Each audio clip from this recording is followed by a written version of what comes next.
یہ بھی پتا چلتا ہے کہ ولایت کی سیڑھی پر قدم رکھنے کے لیے شریعت حاصل کرنا ضروری ہے. بغیر شریعت کے بندہ طریقت حاصل نہیں کر سکتا. جب تک حضور علیہ السلام کے فرامین ہی نہیں پڑھے گا تو اس کو کیا پتا چلے گا کہ طریقت کیا ہے. جب بھی آپ دیکھیں سیدی اعلیٰ حضرت نے بڑی پیاری بات ارشاد فرمائی.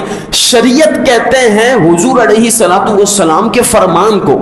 جو حضور نے فرمایا وہ شریعت ہے, جو کر کر دکھایا اس کو طریقت کہا جاتا ہے.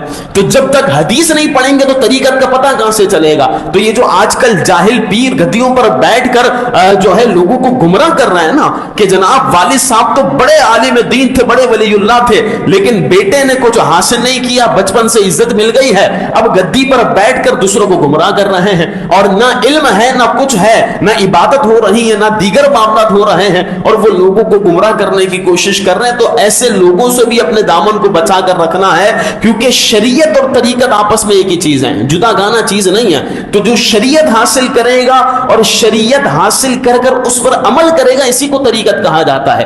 جب بھی قرآن تھیوری ہے, قرآن تھیوری ہے, اگر قرآن کا کوئی پریکٹیکل کرنا چاہتا ہے تو تھیوری شریعت ہے, پریکٹیکل طریقت ہے.